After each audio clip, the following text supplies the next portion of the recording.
these are different conversations. And so in general, the communication is that, and this is my communication, but that meditation was really meant to be the royal road to transformation, but it's simply not working for many people, and we know why. And there's the reality of it is that the human brain is largely driven from survival behavior, and the mind that we want to change through meditation cannot really fully adequately change until the brain changes. And there's no other meditation technique that really takes that approach. This is a brain-first meditation technology that awakens the higher capacity of the brain so that the mind can actually change. And so that's kind of an opening dialogue, and then depending on who's in front of me, some of it is just to show up for them with a level of purpose and passion, where I've entered into the realm of which I think is also part of where we're going with this emergence of the authentic self, and with trying to ascend into this next life altitude. That one of the things that you start to wake up to is the end to what I call liberal innocence, and that's this idea that we can turn away from everything. That if we simply that who are we to tell someone what to do? That if we don't passionately engage them, it's not our job to influence people or motivate people or inspire people or lead people, because we confuse all of those terms with coercion or manipulation, and they're not.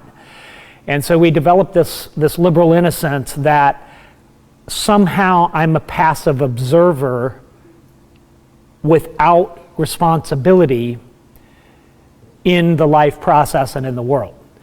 And to me, once I understood how reality really works from this construct-aware place, and even on the most foundational quantum physics levels, it's been proven there are no passive observers.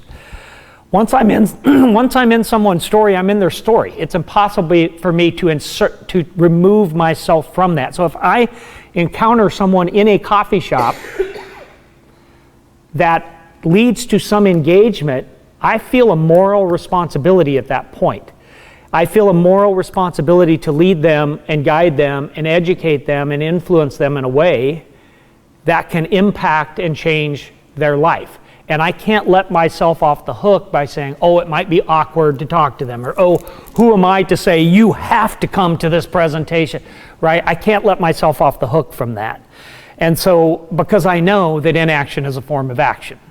I know that saying nothing is a choice that I made that will impact their life. This is the game changer.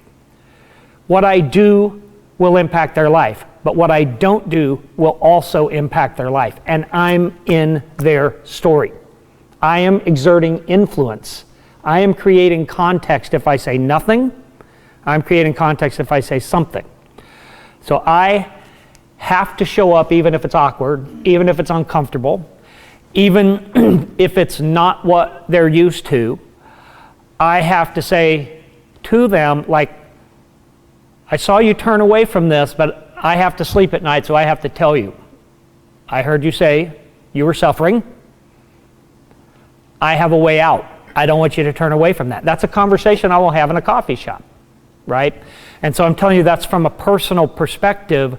When you understand that in that situation, if I don't say anything, I just created context for that person. I was part of their story. I influenced them by my silence.